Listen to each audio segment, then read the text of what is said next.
नमस्कार साथियों, कक्षा 9 पाठ 1 चैप्टर 2 पहले चैप्टर तक आपको बता दिया है। अब बात करेंगे मेवाड़ में क्रांति की गूंज किस रूप में हुई। देखो, इसमें मेवाड़ की जनता में भी अंग्रेजों के विरुद्ध काफी रोष था। मेवाड़ के अधिकांश सामंत ब्रिटिश सत्ता के विरोधी थे। नसीराबाद में हुई क्रांति की सूचना उदयपुर पहुंच चुकी थी, अतः मेवाड़ की फौज भी अंग्रेजों के विरुद्ध विद्रोह करने के लिए लगभग तैयार थी। किंतु मेवाड़ के महाराणा की सूझबूझ ने अंग्रेज कप्तान सावर्स को कठोर रुकने स्थिति को बिगड़ने से संभाल लिया। इस समय महाराणा व कंपनी की सरकार दोनों को ही मेवाड़ के सामंतों में से भय था। दोनों ही मेवाड़ के सामंतों से डर रहे थे। इस प्रकार दोनों ने एक दूसरे का सहयोग देने की बात करी। और हुआ क्या, देखो क्या बात हुई। जो बात हुई वो चर्चा करें। एजीजी के निर्देश पर मेवाड़ के महाराणा स्वरूप सिंह ने 27 मई 1857, इंपॉर्टेंट है, आप हेडिंग डाल लेना भाई इसको, है ना, अपने सभी सामंतों को पत्र भेजकर कहा कि वे ब्रिटिश सैनिक कार्रवाई में सहयोग करें तथा पॉलिटिकल एजेंट कप्तान सावर्स के निर्देशों की पालना करें। दूसरी ओर कप्तान सावर्स ने विरोधी सामंतों को चेतावनी देते हुए कहा कि जो भी शांति भंग करने का प्रयास करेगा उसे कठोर दंड दिया जाएगा। यहां तक कि शलुम्बर के रावत केसरी सिंह ने जब मेवाड़ महाराणा के अधिकारों को चुनौती देते हुए कहा कि यदि 8 दिन में उसकी परंपरागत अधिकारों की मांग को स्वीकार नहीं किया गया तो वह चित्तौड़ की गद्दी पर महाराणा के किसी प्रतिद्वंदी को बैठा देगा, तब कप्तान सावर्स ने रावत केसरी सिंह चुंडावत को चेतावनी दी कि यदि उसे महाराणा के विरुद्ध किसी भी कार्रवाई में भाग लिया तो उसे उसकी जागीर से अपदस्थ कर दिया जाएगा, कर राजपुताने से ही निष्कासित कर दिया जाएगा। कप्तान सावर्स की इस धमकी से रावत केसरी सिंह जो थे वो शांत हो गए थे। अब बात आती है कोटा में क्रांति। सबसे भयंकर विप्लव हुआ था क्रांति के समय का। कोटा में हुआ क्या था, देखो जरा। कोटा में क्रांति, राजस्थान के राज्यों में 1857 की क्रांति कोटा का महत्वपूर्ण स्थान है।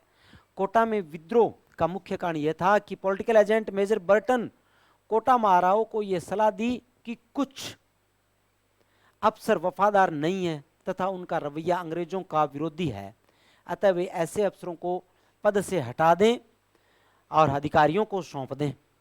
पद से हटाकर अंग्रेज अधिकारियों को सौंप दें जिससे उन्हें उचित दंड दिया जा सके, ठीक है ना। उचित दंड देने के लिए कहा था। इसमें मेजर बर्टन ने जिन अफसरों को सौंपने की मांग की थी उनमें जयदयाल, रतनलाल, जियालाल आदि प्रमुख थे। मेजर बर्टन द्वारा महाराव को जो सलाह दी गई वह किसी प्रकार महाराव की फौज तथा फौज के अधिकारियों पर प्रकट हो गई। फलस्वरूप फौज के सभी अधिकारी क्रोध से पागल हो उठे और उन्होंने मेजर बर्टन से बदला लेने का निश्चय कर लिया। 15 अक्टूबर 1857 कोटा में छावनी नहीं है, जन विद्रोह होगा कोटा में। हुआ क्या, 15 अक्टूबर 1857 कोटा के सैनिकों ने क्रांति का बिगुल बजा दिया, जिसमें क्या हुआ देखना, मेजर बर्टन और उसके दोनों पुत्रों की हत्या कर दी गई और क्रांतिकारियों ने शहर में जुलूस निकाला और महाराव के महल को घेर लिया। महाराव अपने महल में एक प्रकार से कैद हो गए। फिर क्रांतिकारियों ने महाराव को एक संधि पत्र पर हस्ताक्षर करने के लिए विवश किया जिसमें 9 शर्तें थी। 9 शर्तों का एक संधि पत्र जो था वो महाराव को भेजा था भाई। इनमें से एक शर्त यह थी कि मेजर बर्टन और उसके पुत्रों की हत्या स्वयं महाराव के आदेश से की गई है। महाराव को क्रांतिकारियों की इच्छा अनुसार व्यवहार करने के लिए तब तक विवश होना पड़ा जब तक करौली से सैनिक सहायता प्राप्त नहीं हो गई। क्रांतिकारियों को कोटा शहर पर लगभग 6 माह तक अधिकार रहा। क्रांतिकारियों ने 6 महीने तक कोटा शहर पर अधिकार रखा था भाई। कोटा को पूरा लूटा था इन्होंने। और अंततः हुआ क्या था भाई, देखो यह स्थिति तब तक बनी रही जब तक मेजर H.G. रॉबर्ट्स नसीराबाद से 5500 सैनिक लेकर 22 मार्च 1858 को चंबल के किनारे पहुंचे। उसने तोपों से क्रांतिकारियों पर धुआंधार गोले बरसाए, उन्हें कोटा से बाहर भागने पर विवश कर दिया गया। तब जाकर कोटा पर क्या हुआ भाई, इनका अधिकार हुआ था। कोटा क्रांतिकारियों से मुक्त हुआ था।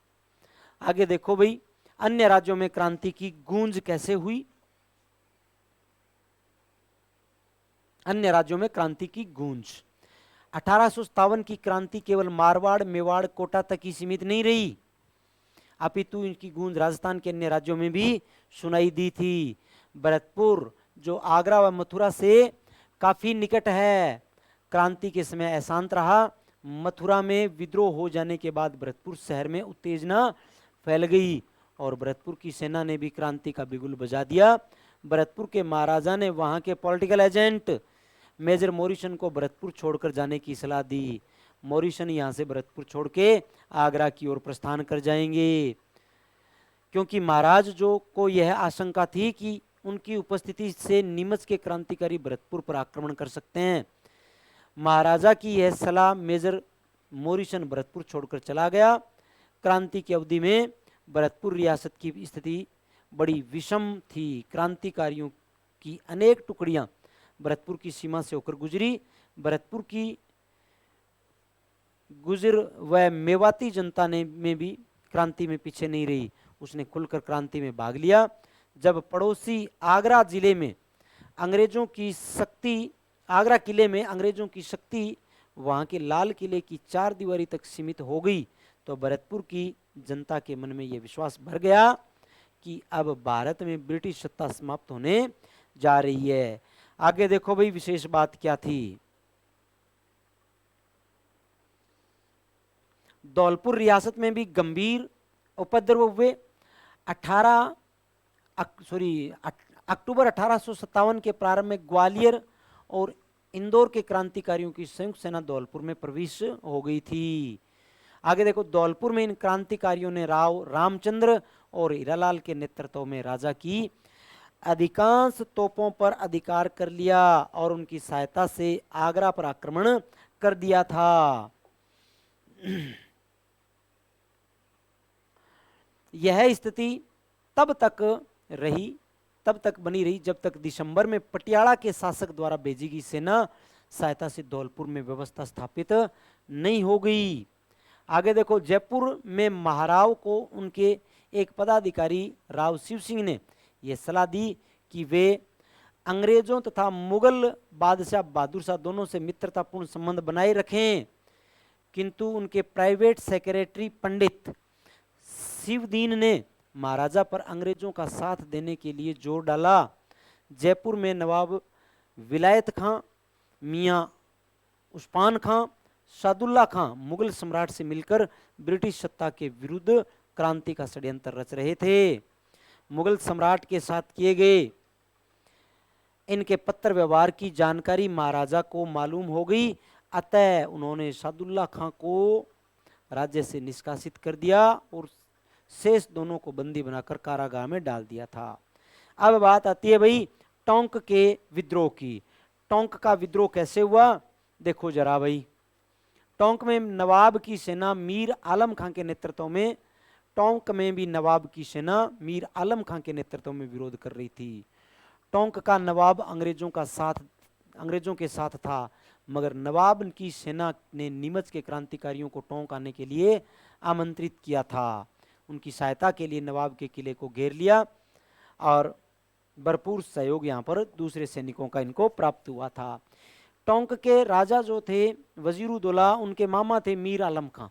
मीर आलम खां क्रांतिकारियों का साथ दे रहे थे और वजीरुद्दौला जो थे वो अंग्रेजों का साथ दे रहे थे। यहाँ पर आगे देखो, सलुम्बर और कोठारिया का योगदान क्या रहा था। आउवा जोधपुर के ठाकुर कुशाल सिंह से प्रेरणा लेकर मेवाड़ के 2 प्रमुख सामंत, एक तो सलुम्बर के रावत केसरी सिंह और कोठारिया के जोध सिंह या जोध सिंह का 1857 के स्वतंत्रता संग्राम में अपूर्व योगदान माना जाता है। अभी कोठारिया के जोध सिंह और सलुम्बर के रावत केसरी सिंह। यह सही है कि मारवाड़ के सामंतों की भांति मेवाड़ के सामंतों ने खुलकर क्रांति में भाग नहीं लिया, किंतु अंग्रेजों का विरोध करने वाले क्रांतिकारी नेताओं तथा ब्रिटिश सत्ता के विरोध में जागीरदारों को सलुम्बर और कोठारिया के रावतों ने अपने यहाँ शरण दी। उन्होंने क्रांतिकारियों के परिवारों को भी आश्रय दिया था।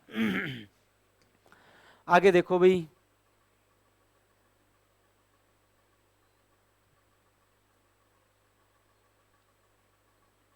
आहुआ के ठाकुर कुशाल सिंह निरीह अवस्था में इधर उधर भटक रहे थे।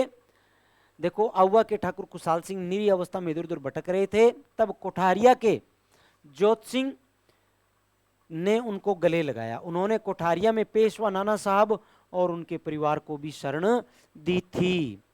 ठीक है ना। आगे, अगस्त 1858 तक समस्त भारत में विद्रोह को कुचल दिया गया। नवंबर 1858 में ईस्ट इंडिया कंपनी ने भारत का शासन ब्रिटिश ताज को सौंप दिया। ये ब्रिटिश क्राउन को यहाँ पर शासन सौंप दिया गया था भाई। शासन ब्रिटिश क्राउन ने यहाँ पे अपने हाथ में शासन ले लिया था, या कंपनी ने सौंप दिया था। ब्रिटेन की महारानी विक्टोरिया की ओर से भारत के सभी नरेशों के अधिकारों एवं विशेष अधिकारों को सुरक्षित रखने का आश्वासन दिया गया था। उदयपुर महाराणा ने इसका स्वागत भी किया था। आगे देखो, 1857 की क्रांति की असफलता के कारण क्या क्या कारण थे। देखो भी, क्रांति की असफलता के कारण में पहला, राजस्थान के राजाओं ने अंग्रेजों के प्रति अपनी झुकने की प्रवृत्ति का परिचय दिया था। राजस्थान के राजाओं द्वारा अंग्रेजों का साथ दिया गया था, अंग्रेजी सेना का साथ यहाँ पर दिया गया था। इसमें लगभग सारे शासक ही थे भाई। आगे, राजस्थान के विद्रोहियों में आपसी एकता और संपर्क का अभाव था। कोटा, नसीराबाद, भरतपुर, धौलपुर, टोंक आदि में अलग अलग समय पर क्रांति होने के कारण अंग्रेजों को विद्रोहियों से निपटने के अवसर प्राप्त हो गए। अगर क्रांतिकारी एक साथ एक समय पर अगर आक्रमण करते ना, तो सिस्टम जो था वो अलग ही कुछ होने वाला था भाई। आगे, मारवाड़, मेवाड़ और जयपुर आदि के नरेशों ने तात्या टोपे को किसी प्रकार का सहयोग नहीं दिया था। राजस्थान की 18 रियासतों में संगठन और एकता का अभाव था। नेतृत्व के लिए जब मेवाड़ के महाराणा से संपर्क किया तो नेतृत्व प्रदान करने के बजाय उन्होंने शासकों के पत्र व्यवहार संबंधी सारे कागजात ब्रिटिश अधिकारियों को सौंप दिए। राजस्थान अनेक देशी रियासतों में बंटा हुआ था, अनेक देशी रियासतों में बंटा हुआ था।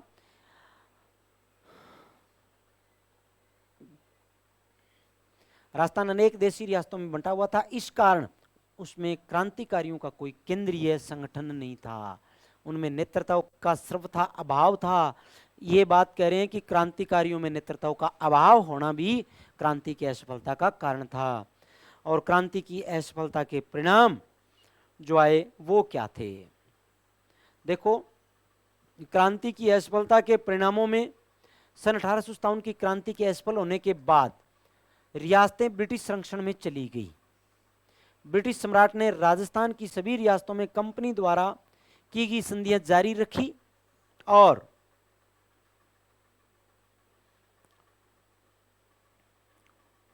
राजस्थान की जनता पर अब गुलामी का दोहरा अंकुश हो गया। एक तो वे रियासती राजाओं के अधीन थे, दूसरे अंग्रेजों के अधीन उन पर नियंत्रण हो गया। हुआ क्या, प्रजा जो थी, राजस्थान की प्रजा जो थी वो अंग्रेज और राजा दोनों की गुलाम हो गई। अब दोनों के द्वारा जनता प्रताड़ित होना शुरू कर देती है। अंग्रेजी शिक्षा के प्रचार प्रसार के कारण भी लोगों में राष्ट्रीय जागृति का प्रादुर्भाव हुआ। स्वधर्म, स्वदेशी, स्वराज, स्वभाषा के फलस्वरूप लोगों में क्रांति की भावना पुनः पल्लवित हुई। इस भावना का बल प्रदान करने वालों में अर्जुनलाल सेठी, केसरी सिंह बारठ, गोपाल सिंह खरवा आदि अग्रणी माने जाते हैं। क्रांति की असफलता ने भावी संगठित आंदोलन की भूमिका तैयार कर दी थी। ये क्रांतिकारी जो थे, इन्होंने लोगों में क्रांति की भावना भरी, अंग्रेजों का विरोध करने की भावना भरी और अपनी क्रांति जो थी वो समाप्त इस दौर में हुई। क्रांति के बाद में लोग जो थे नए रूप में सामने आने लगे और लोगों में धीरे धीरे क्रांति की भावना 1857 से 1947 तक अंग्रेजों को खदेड़ने तक जारी रही थी। इस चैप्टर में इतना ही। आगे अपने चर्चा करेंगे पाठ नंबर 2 की, कक्षा 9 के। तब तक के लिए धन्यवाद।